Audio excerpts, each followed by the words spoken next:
Tuhan yang bertata di dalam kerajaan surga, yang kami sembah di dalam nama yang indah, Tuhan Yesus Kristus.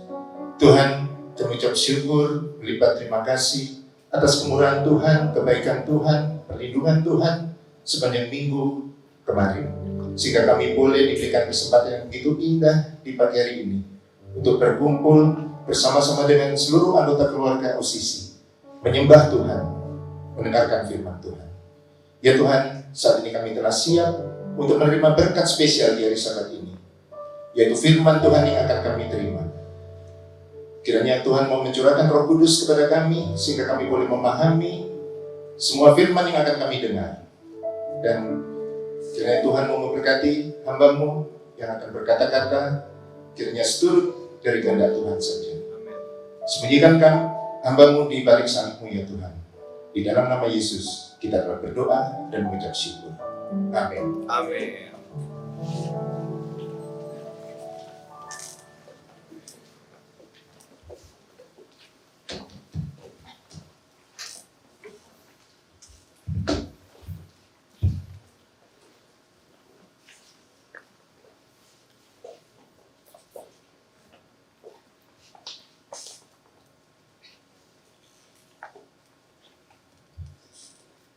Shalom, selamat Sabat. Aduh, kok masih loyo nih ya. Agak semangat dikit dong. Kalau tiap hari Sabat kita harus semangat ya. Yes. Kita bersuka cita ya. Selamat Sabat. Selamat Sabat. Puji Tuhan, haleluya.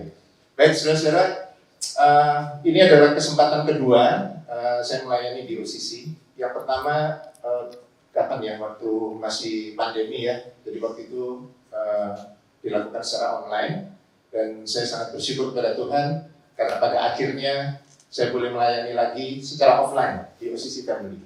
Puji Tuhan. Saya juga mengucapkan selamat Sabat kepada saudara-saudara family member of OCC yang mungkin mengikuti ibadah secara online ya.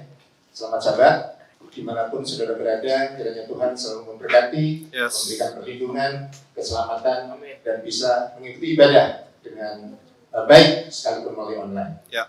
Baik saudara-saudara, ada suatu suasana yang berbeda ketika saya setiap kali melayani di OCC Family. Ya. Kenapa? Karena saya selalu melihat wajah-wajah yang bersemangat. Saya lihat wajah-wajah yang muda-muda ya, banyak pemuda-pemudi di sini. Ya. Berbeda dengan di tempat lain ya, banyak yang senior tapi di sini banyak yang muda-muda. Jadi saya juga merasa ikut lebih muda sekarang. Ya. Baik, puji Tuhan. Senang sekali kita bisa mendengarkan firman Tuhan. Jadi pada kesempatan hari ini saya akan membawakan satu topik yang sebetulnya topik ini sudah seringkali mungkin saudara-saudara dengarkan, pelajari, dan mungkin juga sudah sering banyak dikhotbahkan ya. Jadi ini adalah satu topik yang sederhana sebetulnya, tetapi ada tantangan di situ di dalam kita menjalankannya ya, yaitu tentang kasih atau cinta. Nah, topiknya sangat spesial yaitu love to love, atau apa bahasa Indonesianya, dikasihi untuk mengasihi ya. Memang kalau di bahasa Inggris hanya ada satu kata love ya, tapi kalau di bahasa Indonesia itu ada dua. Apa katanya? Kata cinta sama kata kasih ya. Nah, jadi sebenarnya mereka itu hanya sinonim aja gitu. Nah, kalau di bahasa Inggris cuma ada satu, yaitu love. Nah, mari sebelum kita mempelajari firman Tuhan, kita akan melihat dulu apa makna atau arti kata kasih dan cinta. Ya, mungkin saudara-saudara sudah sering mendengar kata-kata I love you ya, aku cinta kamu. Kalau dalam bahasa Jerman, ich liebe dich ya, wo ini kalau Mandarinnya ya, dan macam-macam. Nah, kira-kira apa sih arti kata cinta atau kasih itu? Ya, apa yang ada di situ? Nah, mungkin saudara-saudara juga sudah pernah nembak atau ditembak ya. I love you. Ya, dinyatakan orang lain ada yang menyayangi atau mencintai, mengasihi saudara. Sebaliknya juga begitu. Nah, baiklah kita melihat menurut dunia atau menurut kita secara umum itu apa sih arti kata kasih atau cinta? Ya, di sini saya ambil dari Kamus Besar Bahasa Indonesia. Ya, apa itu arti kata kasih? Nah, kasih di situ dikatakan adalah perasaan, ya, perasaan sayang atau dalam kurung cinta atau suka kepada sesuatu, yaitu berupa kata benda. Nah, kemudian kita lihat juga kata cinta dari Wikipedia. Nah, berdasarkan definisi dari kata cinta, di situ semuanya perasaan ya, perasaan terhadap keluarga, terhadap teman atau filia, perasaan yang romantis atau asmara, perasaan yang hanya merupakan kemauan, keinginan, ada hawa nafsu di situ, atau yang disebut dengan cinta eros, perasaan sesama, atau juga disebut kasih sayang atau agape, perasaan terhadap diri sendiri, itu juga cinta terhadap diri sendiri, cinta terhadap sebuah konsep, terhadap negara, terhadap bangsa, atau yang disebut dengan nasionalisme. Jadi cinta atau kasih ya secara dunia dikatakan sebagai apa? Sebuah perasaan, ya feelings, ya sesuatu yang muncul dari diri kita. Ya kita bisa mencintai sesuatu, mengasihi sesuatu karena kita memilih untuk mengasihi itu. Jadi ada diri kita, ada perasaan dan ada subjek ya kita dan objeknya yang kita cintai. Seperti itu menurut dunia. Nah, kita perlu melihat apa kata Alkitab tentang kasih, ya. Karena ini penting sekali, saudara. Kita nggak bisa hanya, cinta itu disamakan gitu dengan cinta yang kita pahami secara umum, ya. Bagaimana cinta atau kasih menurut Alkitab? Itu kita bisa baca dari 1 Yohanes 4 ayat 8. Ya, ini penting sekali kita baca pelan-pelan. Ya, whoever does not love does not know God, because God is love. Jadi menurut Alkitab, kasih atau cinta itu ternyata bukan perasaan, saudara. Ya, bukan perasaan sama sekali. Dikatakan oleh Alkitab bahwa love atau kasih itu adalah sebuah pribadi, yaitu pribadi Tuhan sendiri. Nah, inilah bedanya. Bedanya kasih atau cinta dunia dengan kasih yang ada di Alkitab. Karena ternyata menurut 1 Yohanes 4 ayat 8, God is love. Ya, jadi berbeda. Ya, love di sini menurut Alkitab adalah sosok pribadi yang kita kenal di dalam nama Tuhan Yesus. Nah, saudara, kalau kita mau belajar tentang kasih di dalam Alkitab, saudara nanti bisa pelajari sendiri. Tidak ada buku lain yang lebih lengkap ya dari 1 Korintus chapter 13. Ya, 1 Korintus pasal yang ke-13. Di situ yang paling lengkap. Saudara pergi ke Gramedia, ke toko buku, cari buku tentang kasih, ya. Tidak ada yang lebih lengkap dari ini. Baca saja 1 Korintus pasal ke-13, ya. Di situ didefinisikan apa itu kasih menurut Alkitab, dan juga ada 14 cara kita bisa hidup di dalam kasih. Ada 14. Ya. Dalam kesempatan ini saya nggak akan bahas satu persatu, karena kalau itu dibahas nanti bisa sampai sore khotbahnya, ya. Jadi saya hanya ambil beberapa saja dari 1 Korintus pasal 13 tentang dari 14 cara kita menjalankan kasih secara Alkitab. Ya. Nah, saudara, ini penting sekali di ayat 1 dan 2, ya. Bahwa kesimpulannya dikatakan di situ bahwa apapun tidak ada gunanya atau sia-sia jika tidak memiliki kasih. Biar saudara mau pintar bagaimanapun, saudara memiliki kekayaan sebanyak apapun, saudara memiliki keahlian seahli-ahlinya, kalau tidak memiliki kasih, maka itu akan sia-sia. Pasal 1 mengatakan, ini kalau bahasa Indonesia, terjemahan umumnya adalah tong kosong nyaring bunyinya. Ya, ayat 1. Sekalipun aku dapat berkata-kata dengan semua bahasa manusia dan bahasa malaikat, tetapi jika aku tidak mempunyai kasih, maka aku sama dengan gong yang berkumandang dan canang yang gemerincing. Jadi ini tong kosong nyaring bunyinya. Tidak ada guna, saudara. Bisa banyak menguasai banyak bahasa, ya, tapi kalau nggak ada kasih, nggak ada guna. Yang pas ayat kedua, sekalipun aku mempunyai karunia untuk bernubuat, kurang hebat apa, saudara? Bisa bernubuat, mengetahui segala rahasia dan memiliki seluruh pengetahuan. Pinternya luar biasa, IQ tinggi, ya. Pinternya seperti Google, ya. Dan sekalipun memiliki iman yang sempurna untuk memindahkan gunung, ya. Tetapi kalau tidak punya kasih, sama sekali tidak ada guna. Nah, mungkin saudara sudah pernah melihat. Saya yakin tidak ada lah di sini, ya. Tapi mungkin pernah mengalami, pernah melihat bahwa ada orang yang rajin beribadah, ya, rajin berkhotbah, hafal ayat Alkitab luar kepala. Ya. Kalau luar kepala mestinya nggak bisa ingat ya, maksudnya di dalam kepala, ya, maksudnya dia menghafal Alkitab. Pelayanan kemana-mana, ya, membagikan hartanya, menabur kemana-mana, menyumbang, membantu, ya. Tetapi di dalam kehidupannya, di luar gereja, di luar kehidupan kerohaniannya, ternyata tidak ada kasih di situ. Bisnis yang menipu orang, ya, tidak ada kasih, ya, di dalam kehidupan realnya di luar gereja, gitu ya. Mungkin pernah melihat seperti itu. Saya yakin tidak ada di sini. Dan kita ini Alkitab yang mengatakan, gitu ya, bukan kita menghakimi orang, tetapi Alkitab yang menulis bahwa itu ada, saudara, ya.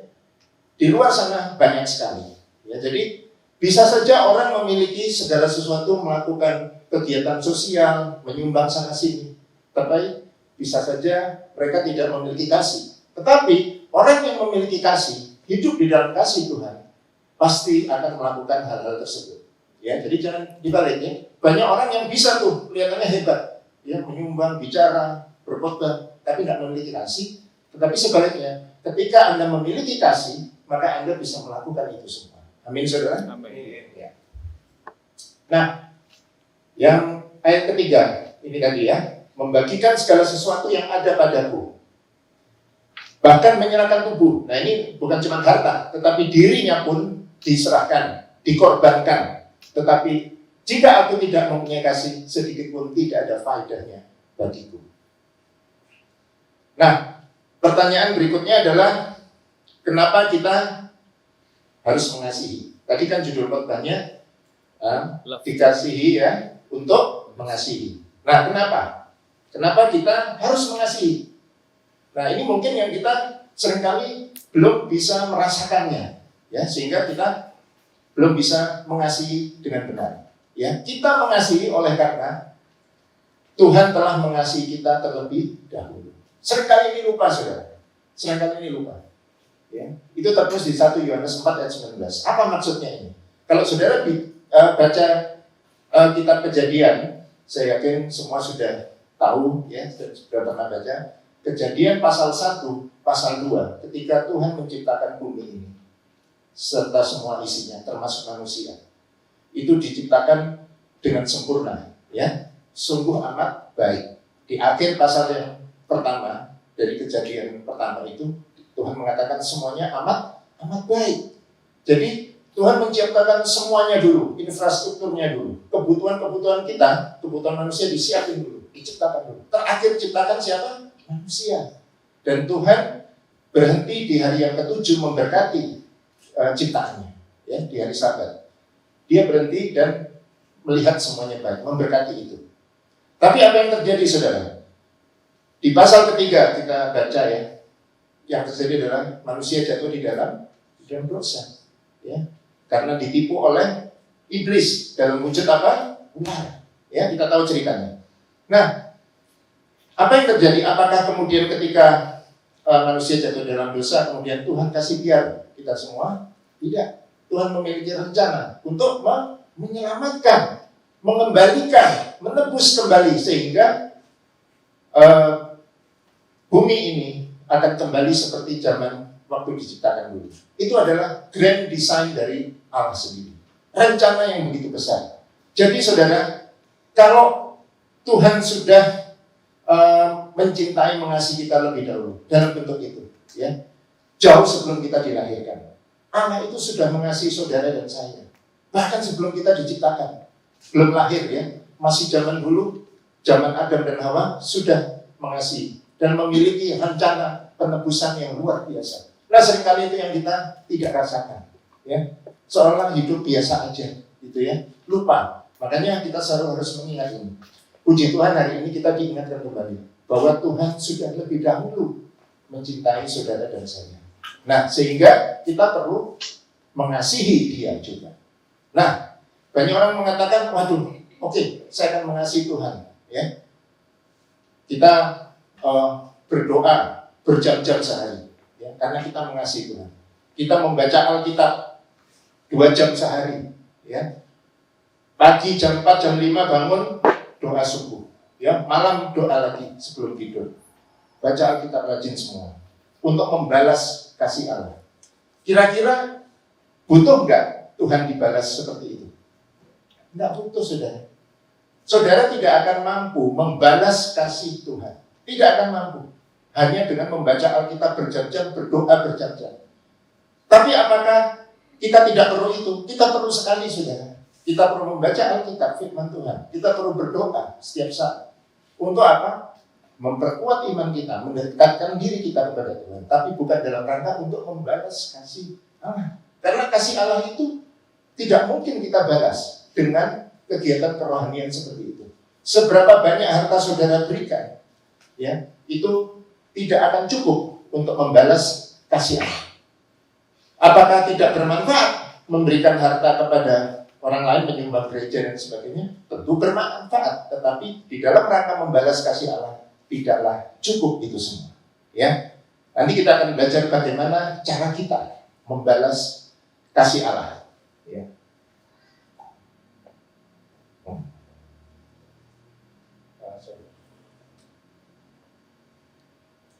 Next. Ya.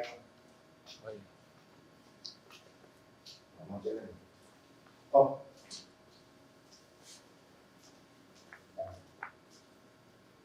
Oke. Nah, kita baca 1 Yohanes 4 ayat 10. Dikatakan inilah kasih itu. Bukan kita yang telah mengasihi Allah, tetapi Allah yang telah mengasihi kita dan telah mengutus anaknya sebagai pendamaian bagi dosa-dosa kita. Ya, ini adalah menegaskan kenapa kita mengasihi, yaitu karena Allah terlebih dahulu mengasihi kita dengan apa? Caranya dengan mengutus anaknya. Ya. Saudara-saudara, ini saat yang tepat untuk kita mendengar firman Tuhan tentang kasih. Karena saat ini sedang masa apa? Bulan Desember, masa Natal, ya. Jadi ini saat yang tepat dikatakan mengutus anaknya, ya. Tuhan datang ke dunia lahir sebagai anak manusia. Ini bulan yang sangat indah, ya. Meskipun kita tidak mengakui tanggal 25 Desember adalah hari kelahiran Tuhan Yesus. Benar nggak? Karena di Alkitab nggak ada, ya. Coba cari, nggak ada satupun yang menuliskan baik secara eksplisit maupun secara kiasan bahwa tanggal 25 Desember adalah kelahiran Tuhan di atas muka bumi. Ya, tetapi ini adalah satu season, ya, satu season. Tidak ada salahnya, ya, kita juga merayakan gitu. Meskipun bukan tanggal 25-nya, tetapi dalam season ini kita diingatkan bahwa Tuhan telah datang untuk menebus kita. Ya, jadi inilah yang saat yang tepat sebetulnya untuk kita mengingat, ya.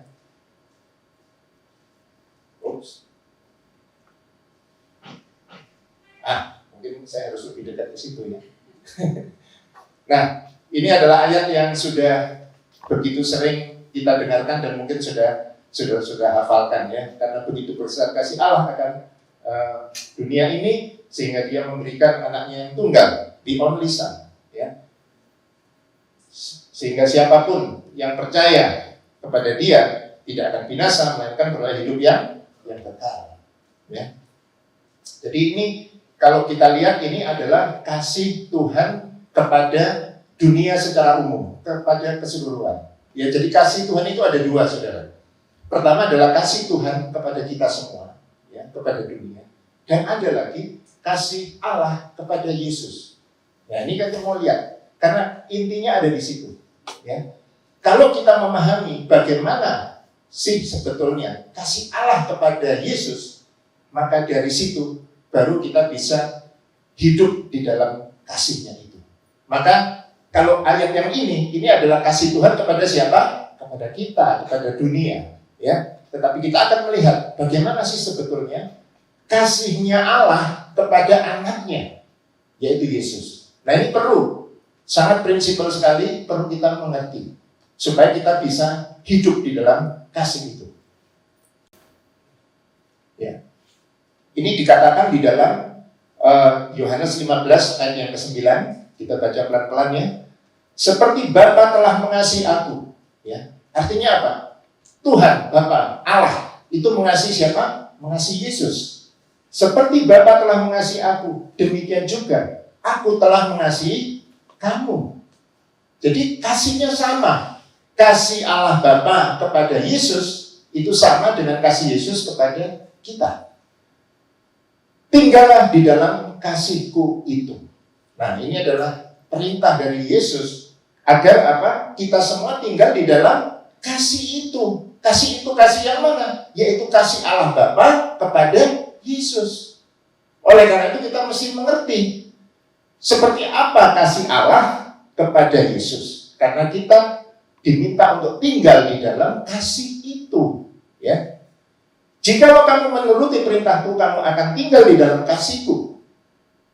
Seperti aku menuruti perintah Bapakku dan tinggal di dalam kasihnya. Ya, jadi ini perintah yang sangat luar biasa. Mari kita lihat, saudara, bagaimana sih kasih Allah kepada Yesus. Mungkin saudara beberapa tahun yang lalu pernah nonton film The Passion of the Christ. Siapa yang pernah nonton? Semua pernah nonton ya? Ya. Saya akan menampilkan satu sequel aja, singkat, hanya beberapa menit, tentang film ini. Ini film yang dikenal sangat, sadis dulu.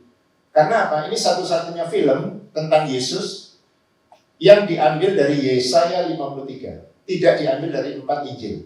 Ya, kalau film-film yang lain dari 4 Injil tuh, yang zaman dulu saya masih anak-anak, itu dulu saya ikut sekolah minggu diputerin itu. Ya, saya dulu bukan Advent, saya dulu Katolik ya. Jadi kalau sekolah minggu diputerin tuh film-film tentang Yesus, tapi enggak, ya, film-film itu diambil dari 4 Injil. Nah, ini yang menarik, yaitu diambil dari Yesaya 53. Ya, satu film yang sangat menunjukkan bagaimana kerasnya Yesus menerima penderitaan menjelang dia disalibkan hingga wafatnya. Mari kita saksikan sama-sama film singkat ini. Ini Yesaya 53.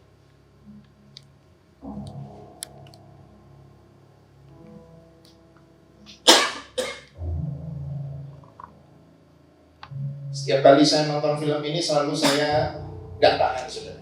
Ya. Sedih, saya nangis. Ya. Karena begitu sengsara Tuhan kita dalam film ini.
Cukup. Saya kalau lihat bagian berikutnya jadi sangat sedih sekali, saudara ya. Saya sering kali menangis melihat film ini karena memang ini memberikan gambaran kepada kita itulah yang terjadi dulu ya. Dan ini adalah kisah nyata, kisah nyata yang memang dialami oleh Tuhan kita. Jadi sangat sedih sekali. Saudara, kemudian kita bisa melihat ya bagaimana Bapa di surga melihat Yesus disiksa seperti itu. Ya mungkin saudara-saudara yang sudah pernah punya anak, kalau lihat anaknya susah aja ya, mungkin karena sakit atau sedih atau mengalami kesusahan, tentu kita juga juga sedih ya, kita sakit juga gitu di dalam hati. Ya. Atau mungkin saudara yang melihat orang tuanya juga dalam kondisi yang mungkin tidak baik, mungkin juga merasa sedih. Bayangkan bagaimana Tuhan kita, Allah Bapa di surga melihat Yesus dibegitukan saudara, sampai mati di atas kayu salib. Nah inilah yang disebut tadi oleh Yesus, itulah kasih Bapakku. Dan kita diminta tinggal di dalam kasih yang seperti itu. Orang dunia bilang ini kasih yang sadis. Kasih model apa itu?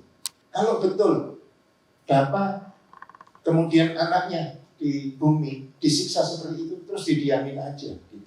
Ini yang kasih yang model bagaimana ini? Ini kasih yang aneh, yang sadis. Itu dunia di luar mengatakan begitu. Ya, jadi sesuatu yang nggak masuk akal. Kita aja manusia ya, anak kita sakit, anak kita disiksa apalagi, wah kita bisa atau diperlakukan secara tidak adil, kita pasti akan marah. Ini Bapa di surga. Bisa nggak kira-kira Bapa membebaskan Yesus dari siksaannya itu? Bisa sekali saudara, bisa sekali, mudah sekali. Tapi apa yang dilakukan? Dibiarkan. Betapa sedihnya hati Tuhan melihat Yesus diperlakukan seperti itu. Pertanyaannya, apakah ketika Allah membiarkan Yesus disiksa seperti itu adalah wujud atau bukti kasih Allah kepada Yesus? Pertanyaan buat saudara, saya ingin jawaban. Ya, saya ingin dengar jawaban. Apakah ketika Allah membiarkan Yesus disiksa seperti itu adalah wujud atau bukti kasih Allah kepada Yesus? Ya atau tidak? Siapa yang menjawab iya? Siapa yang menjawab iya? Tolong lambaikan tangan. Yang di belakang saudari melambaikan tangan. Iya. Siapa yang menjawab tidak atau bukan? Nah, ada juga yang mengatakan bukan. Ya. Jadi saudara-saudara, ini adalah betul bukti ya kasih Allah kepada Yesus. Ya, jawabannya adalah iya. Ya inilah ya kasih Allah itu ya dibiarkan saudara. Karena apa? Untuk menebus kita. Yohanes 3 ayat 16 tadi gitu. Ya. Jadi saudara-saudara, ketika Allah membiarkan Yesus disiksa ya sampai hampir mati kan di atas kayu salib, Yesus bilang ya seolah-olah dia ditinggalkan oleh Bapaknya. Ya. Tapi itulah kasih. Itulah inti dari kasih. 1 Korintus 13 tadi. Yang ada 14 cara kita hidup dalam kasih. Itu intinya cuma satu ini. Ya. Ingat selalu kejadian ini saudara. Ya, bagaimana Allah begitu besar kasihnya sehingga membiarkan Yesus disiksa, dikorbankan untuk orang-orang jahat seperti kita. Ya, kita ini kan orang jahat, orang berdosa. Kita inilah yang sudah diselamatkan oleh Yesus melalui pengorbanannya di atas kayu salib. Kasih seperti itu pula lah yang Yesus mau kita hidup di dalamnya. Ya, saudara-saudara. Gampang? Tentu tidak. Ya, tentu tidak. Susah sekali saudara. Ya. Tetapi inilah hukum yang terutama Yesus bilang. Inilah yang harus orang Kristen hidupi. Kasih ini.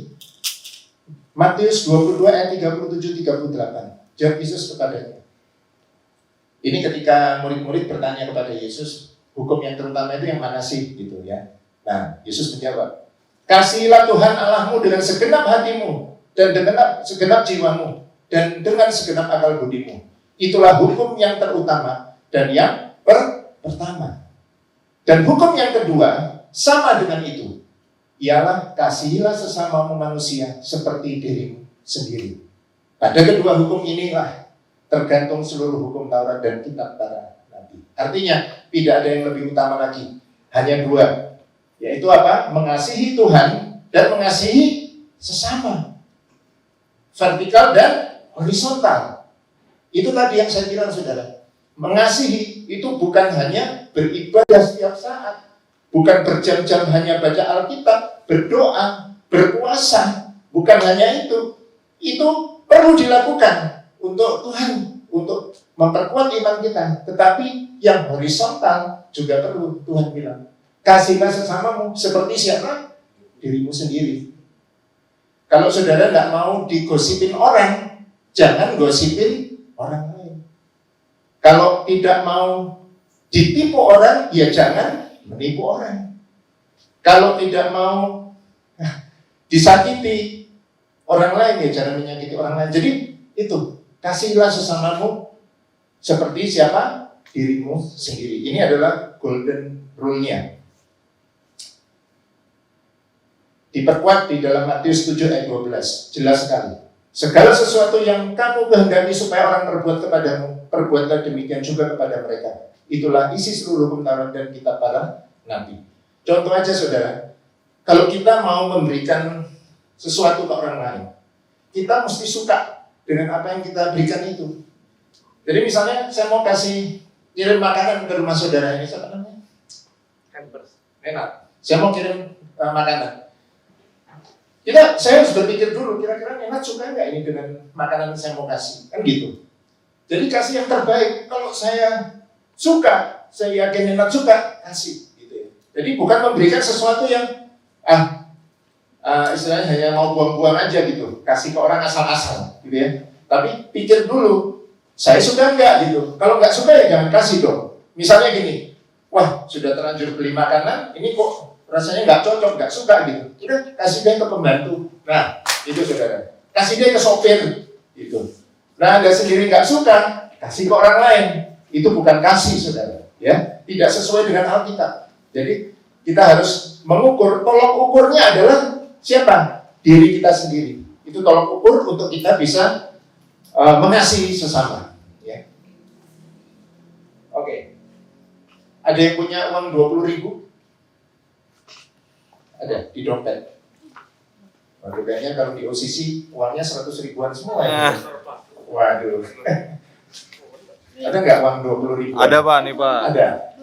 20. Yang satu lembar 20.000, bukan 10 ribuan doang. Warna hijau, waduh, kayaknya ada. Coba tolong dilihat. Ada fotonya siapa di situ? Saya nggak mau minta uangnya, cuma mau minta tolong lihat. Ratu Langi. Iya. Itu siapa? Siapa? Apa? Pahlawan ya, karena pahlawan itu dihargai dengan, kalau di Indonesia dicantumkan di fotonya di dalam mata uang ya, di dalam uang. Nah, oke, ini fotonya ya, Sam Ratulangi. Saya mengagumi sosok Sam Ratulangi ini, ya. Beliau adalah aslinya dari Sulawesi Utara, Mungkin ada saudara-saudara yang asli Manado di sini. Ada keluarga Manado ada? Oh banyak. Ya. Saya bukan asli Manado. Nah, saya kelahiran Malang, ya, Malang Jawa Timur. Tapi istri saya kelahiran Manado, gitu ya. Jadi keluarga kami keluarga Manado ya. Nah, ini Sam Ratulangi dari Manado. Jadi ini adalah pahlawan nasional kita. Dia adalah tokoh yang salah satu yang terlibat di dalam panitia kemerdekaan Indonesia, PPKI, panitia persiapan kemerdekaan Indonesia, dan namanya diabadikan di banyak tempat. Kalau di Manado itu airport namanya Bandara Sam Ratulangi. Terus ada nama jalan Sam Ratulangi, itu yang terkenal sekali ya, macet sekarang. Terus ada, kalau di Jalan Sam Ratulangi itu ada satu makanan yang terkenal ya, kalau yang di Manado tahu, bakso Solo ya. Bakso Solo Samrat ya. Nah, itu asalnya dari situ, dari Manado. Kemudian buka cabang di Jakarta ya, di Gading Serpong ada satu, di Alam Sutra ada satu, nggak tahu di mana lagi. Itu bakso Samrat itu terkenalnya dari Jalan Sam Ratulangi di Manado. Memang orang Solo yang punya, perantauan Solo pergi ke Manado buka warung bakso di Jalan Samrat, ya, terkenal, akhirnya jadilah itu. Itu ceritanya. Oke, balik ke sini, ke Samrat lagi. Baksonya nanti aja tutup sahabat pergi beli. Jadilah. Saya juga suka soalnya. Jadi pengen. Ya. Saya waktu ke sini, wah lihat ada bakso Samrat, wah langsung makan, karena kalau di Manado sana dulu saya langganan kan, saya makan di situ sama istri sama saudara. Baik, promosi sedikit, di endorse ini. Aduh, ya, Sam Ratulangi. Ya, kita lihat sosoknya sedikit ya. Nah, ini nama lengkapnya Dr. Gerungan Saul Samuel Jacob Retulani, ya. Ya, itu umurnya 59 tahun dia sangat terkenal. Nah, ada satu moto yang dia tuliskan di dalam bukunya dan sangat populer, ya. Agak susah kalau bukan orang Manado yang ngomong ini ya. Pelan-pelan aja. Ini yang warna merah ini. Sito Timo Tumoto. Nah, kalau orang Manado cepat ini ngomongnya. Saya masih belum lidah Manado, cuman rica-ricanya aja yang rasa enak. Tapi kalau suruh ngomong ini, aduh, belepotan gitu. Sito Timo Tumoto. Ya. Nah, ini dari bahasa Minahasa, ya.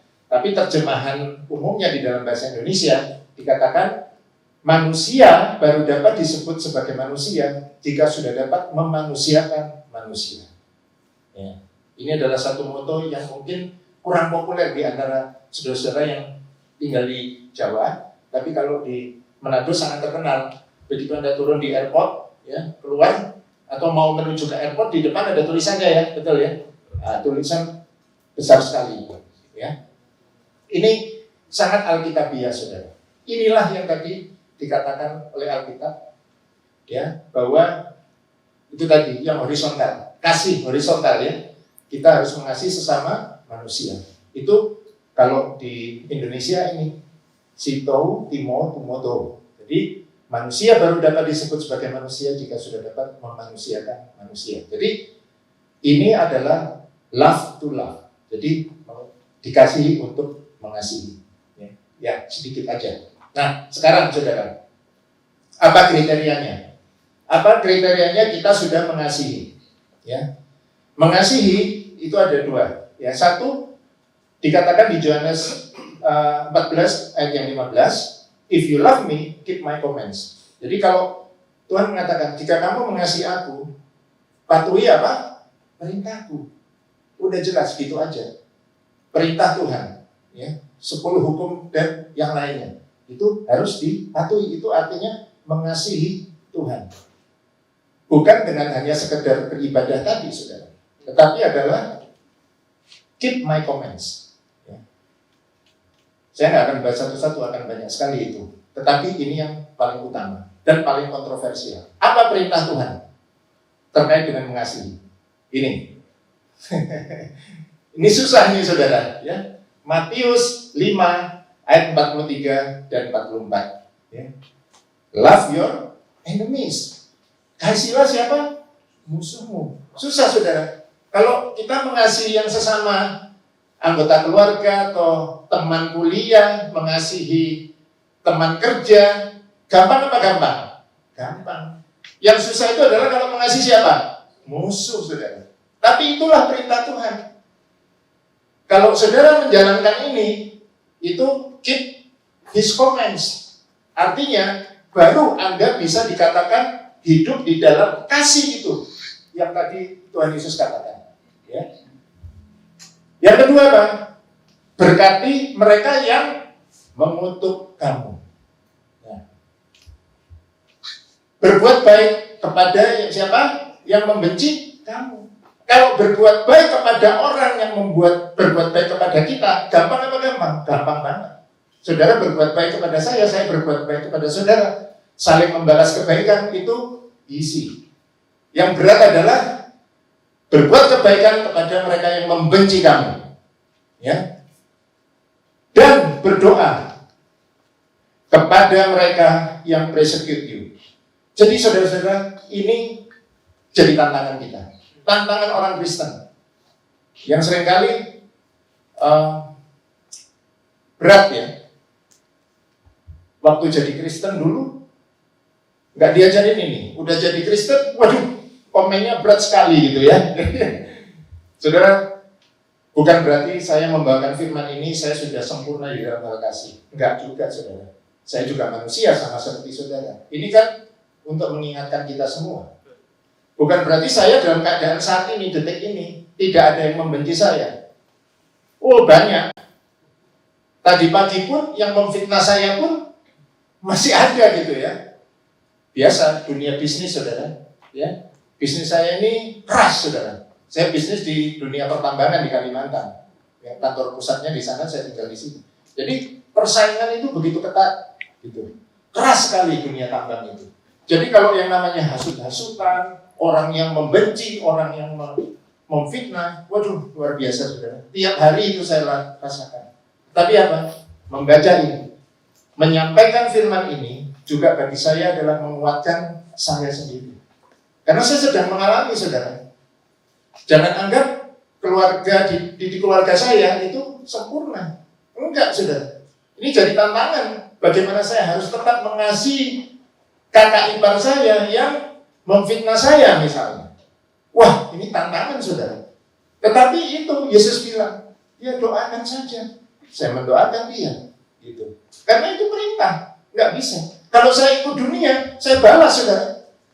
Mendingan saya sue aja. Pergi ke polisi, ya, kita laporkan, udah di pengadilan. Tetapi apakah itu kasih yang dimaksud oleh Yesus? Bukan, saudara. Ya. Ini jadi tantangan juga. Saya yakin saudara-saudara juga sedang mengalami lah, gitu ya. Nggak ada yang tidak punya masalah, benar nggak? Benar. Saudara, pasti ada sesuatu yang sedang dialami di antara yang ini tadi, gitu. Wah, di belakang ada yang musuh, kemudian ada yang menjelek-jelekan, ada apa, semua. Ya udah, terima aja, ya. Terima aja sebagaimana Yesus tadi disiksa, saudara. Waduh, dilecut begitu. Apa yang dia lakukan? Cuma diem, saudara. Yesus nggak komplain. Karena memang harus begitu. Dicambuk. Cambuk yang pertama masih enak gitu ya. Cambuk yang kedua itu ada, kawat-kawatnya di ujungnya. Makanya saya hentikan videonya karena saya sendiri nggak tahan melihat itu. Gitu. Hancur, saudara, di belakang itu. Tapi Yesus apa yang lakukan? Diam. Jadi kalau saudara sekarang ini sedang dalam pencobaan, mengalami masalah yang berat dalam hal apapun, pendidikan, keuangan, keluarga, hubungan, ya, bisnis, apapun, ikuti apa yang sudah Yesus alami. Ya, kita harus hidup di dalam kasih itu. Yesus bilang, sabar, saudara. Kasih itu sabar. Ada di 1 Korintus 13. Nanti bisa saudara baca. Nah, seringkali kita berselisih dengan teman kita, ya. Ada ditulis di Alkitab. Seringkali kita berselisih. Itu tertulis di 1 Korintus 6 ayat yang ke-7. Dikatakan, adanya saja perkara di antara kamu yang seorang terhadap yang lain telah merupakan kekalahan bagi kamu. Mengapa kamu tidak lebih suka menderita ketidakadilan?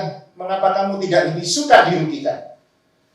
Ya, saudara, dalam kita mengambil keputusan kan selalu kita pikir apa? Untung rugi, ya kan? Untung rugi. Kita maunya selalu apa? Dalam posisi apa? Posisi untung. Nggak mau kita rugi. Jadi ketika kita sedang berperkara, ya, saya sering melihat ya, di antara anggota jemaat, di antara gereja-gereja, atau di antara keluarga, di antara hubungan dengan teman, itu ada aja masalah. Ini kalau disebutkan adanya saja perkara di antara kamu yang seorang terhadap lain, itu merupakan apa? Satu kekalahan. Jadi ketika kita sedang bermasalah, ya, ada hal kecil yang digede-gedein, terus bikin masalah itu Anda sudah kalah, gitu. Sudah kalah dikatakan nanti. Jadi jangan memperbesar masalah kecil, gitu ya. Kalau ada masalah, ya harus sabar, gitu, saudara. Ya, terima saja, ya, supaya tidak menjadi lebih besar. Ya. Banyak di luar sana gereja buka cabang bukan karena memperbesar karena jemaatnya udah besar terus pisah, bukan, karena berkelahi, saudara. Di Manado banyak, bukan hanya gereja Advent tapi yang lain-lain juga banyak. Tiba-tiba buka cabang, tapi karena apa? Perpecahan, gitu. Nah, ini jadi lucu. Jadi apa? Seperti munafik aja, gitu, saudara. Ya. Di dalam gereja pendetanya khotbah hal-hal seperti ini, ya, tentang kasih itu, tetapi di luar berkelahi. Ya, berkelahi, bikin gereja sendiri, wah, segala macam. Saya juga bergereja di satu gereja yang puji Tuhan ya memang kecil aja gerejanya, gitu ya.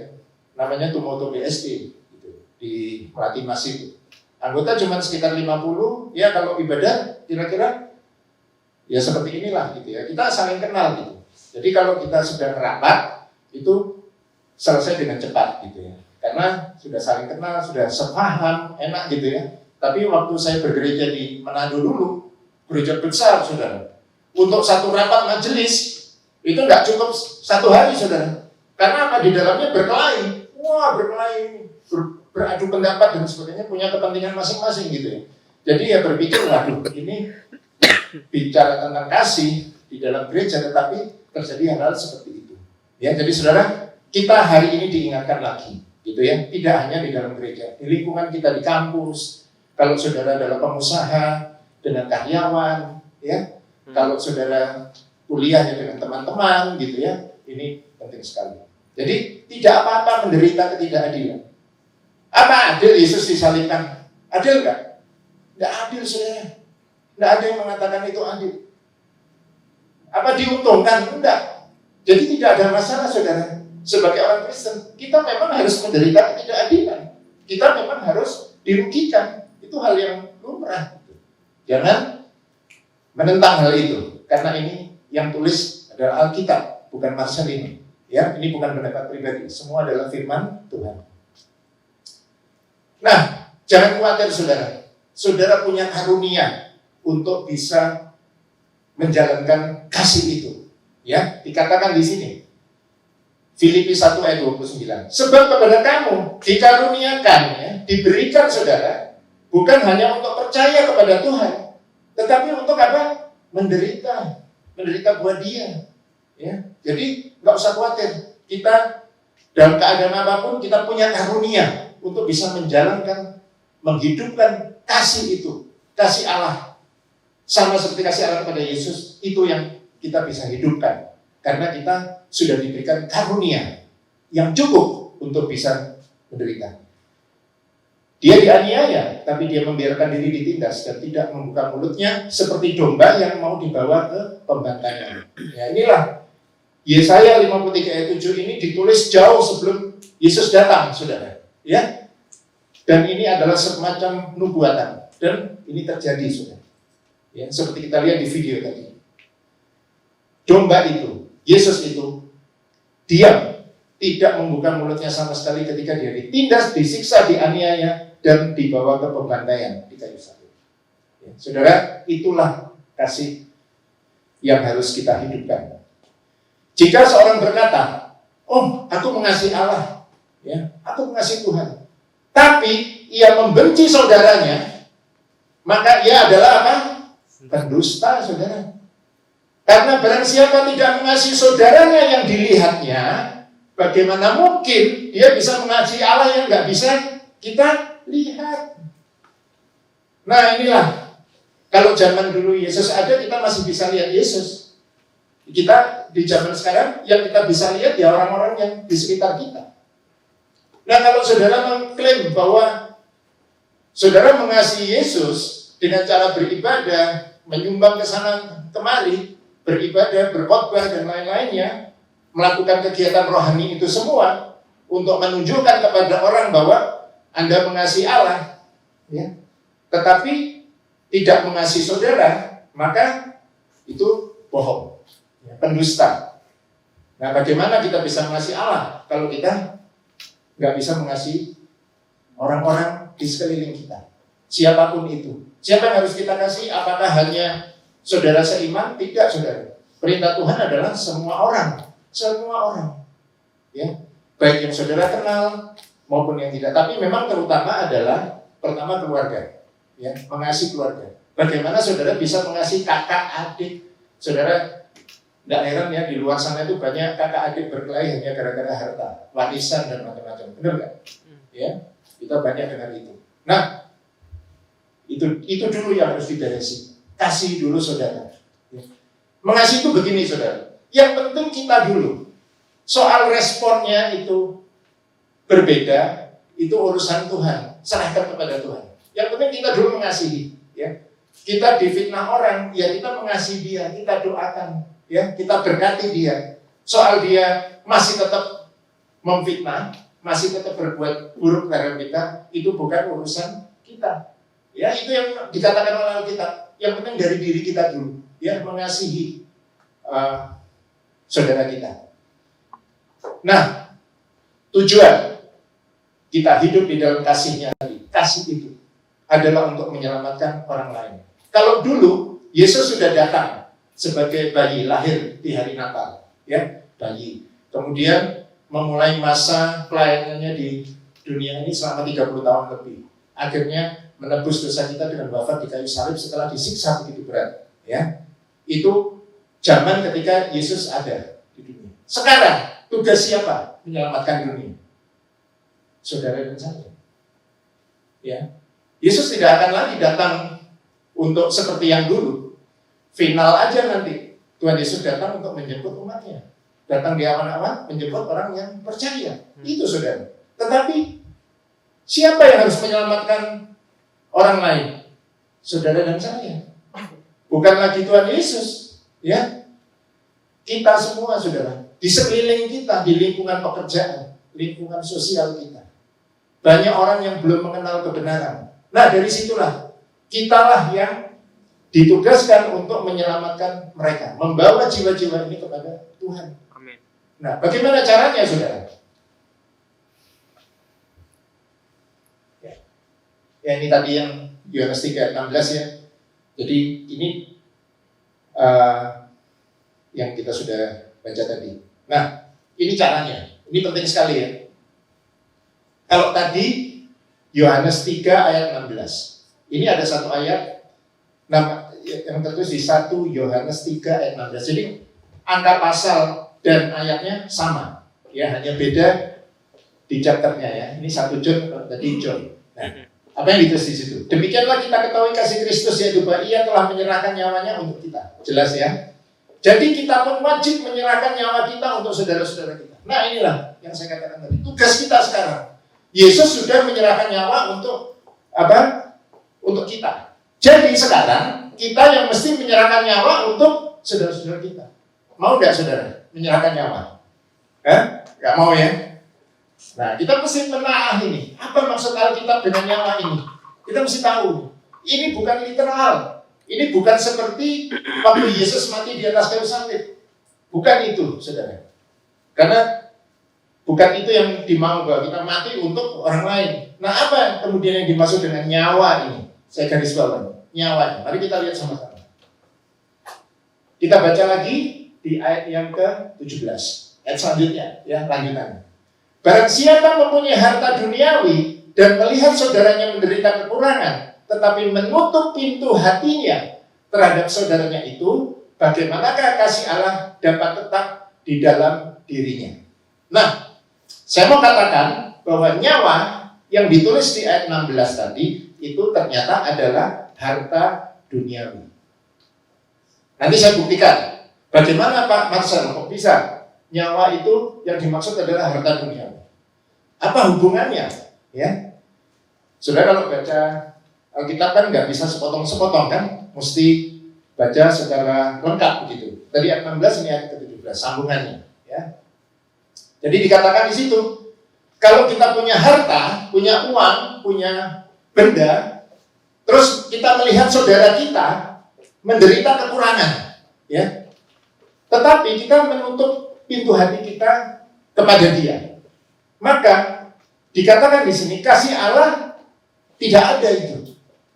Jadi kalau Anda punya uang, terus melihat saudara Anda yang kesulitan keuangan, Anda punya uang itu, tetapi Anda menutup pintu hati, maka itu tidak ada kasih Allah di dalam saudara. Itu jelas. Ya, kita lihat Matius 6 ayat 21 ini hubungannya. Bagaimana nyawa dikatakan harta? Karena di mana hartamu berada, di situ juga hatimu berada. Saudara, orang yang punya hati tentu orang yang masih hidup, ya. Orang hidup itu hatinya berfungsi. Kalau orang mati kan hatinya nggak berfungsi kan. Nah, ini ditulis di mana hartamu, di situ hatimu. Orang yang punya hati masih aktif, masih hidup, berarti punya apa? Nyawa, ya nggak? Punya nyawa. Itulah hubungannya, saudara. Yang dimaksud nyawa tadi, bahwa saudara menyerahkan nyawa untuk orang lain, itu adalah harta. Gitu. Jadi bukan secara literal kita mati dibunuh untuk menyelamatkan orang lain. Itu zaman Yesus dulu sudah dilakukan. Zaman kita sekarang adalah dengan menggunakan apa? harta yang diberikan Tuhan kepada kita untuk orang lain. Istilah umumnya adalah menjadi saluran berkat. Ditambah lagi, bukan cuma saluran berkat Bapak, tapi saluran kasih. Ya, karena kita selain menerima berkat, kita juga menerima kasih. Dan itu harus kita salurkan melalui kita. Ini maksudnya, saudara. Ya, Amsal 3 ayat 27 dan 28. Jangan menahan kebaikan dari mereka yang berhak menerimanya. Jika ada padamu kesanggupan untuk melakukannya. Ini sama dengan tadi. Kalau kita mampu bantu, jangan dihalangi, ya, atau jangan menolaknya. Jangan berkata kepada sesamamu, pergilah dan datanglah kembali besok, aku akan memberikannya, padahal kamu memilikinya. Nah ini saudara, ini kan menolak halus namanya, iya kan?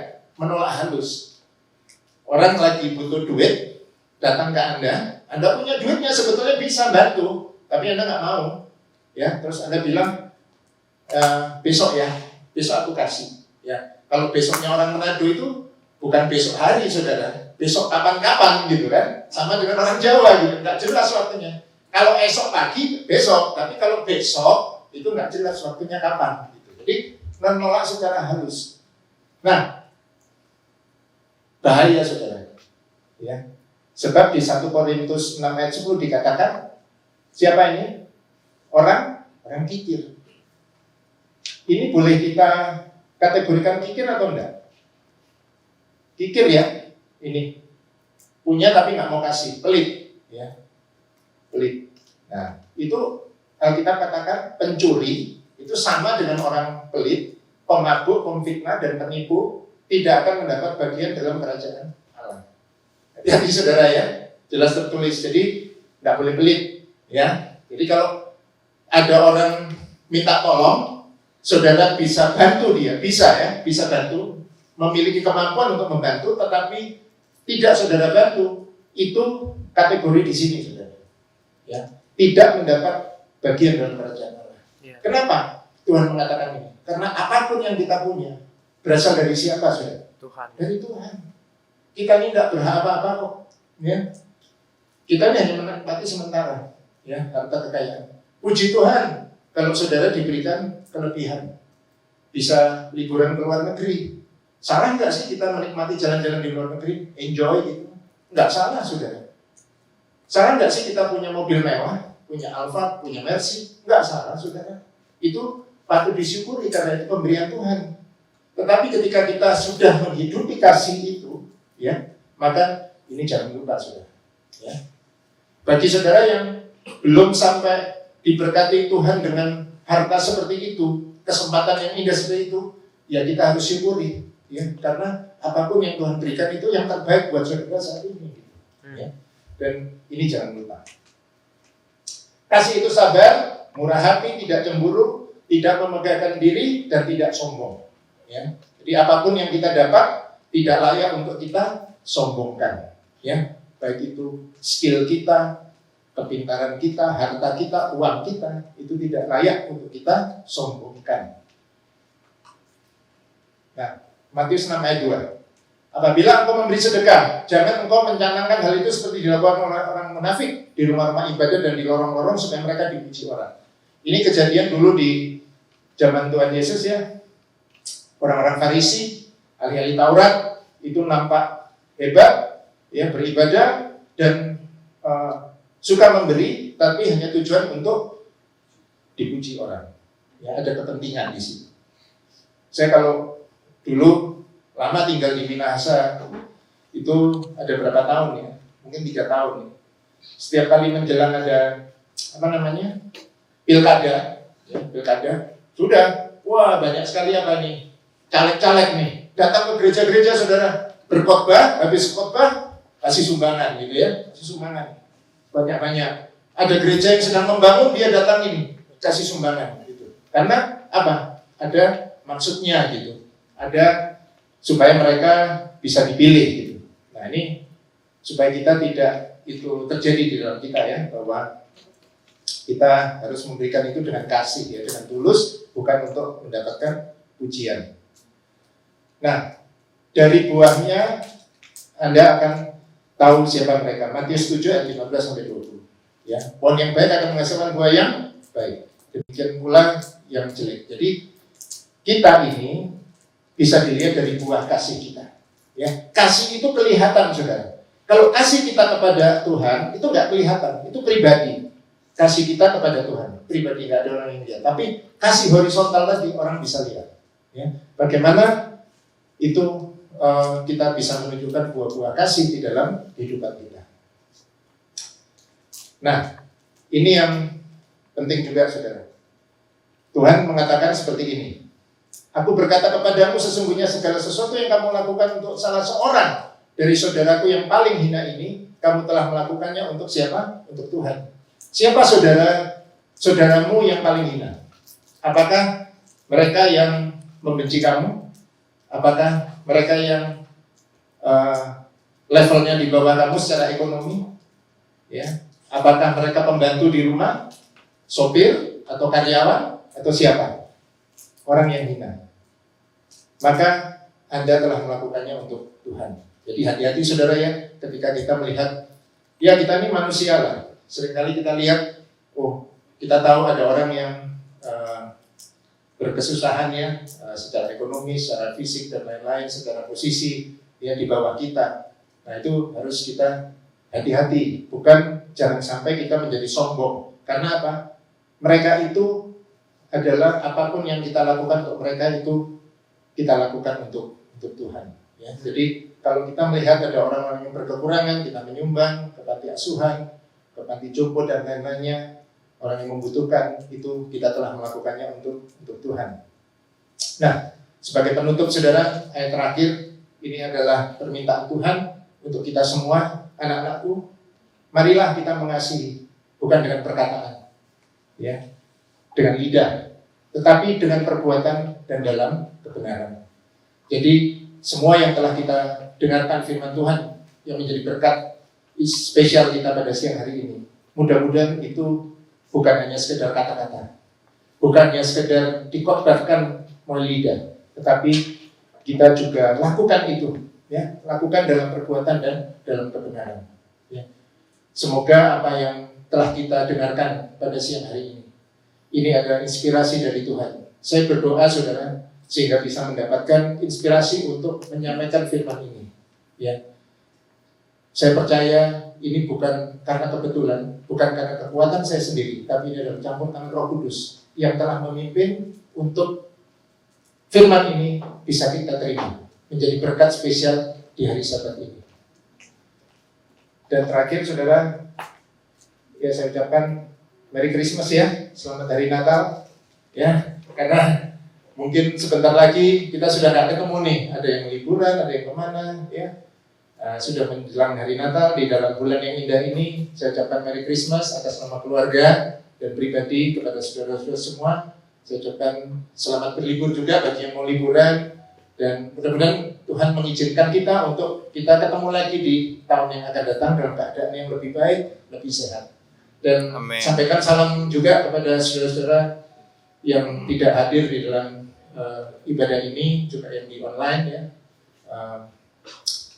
Semoga kita saling mendoakan, ya, supaya tahun depan kita bisa lebih sehat, lebih sukses, dan kita bisa melayani Tuhan dengan lebih baik.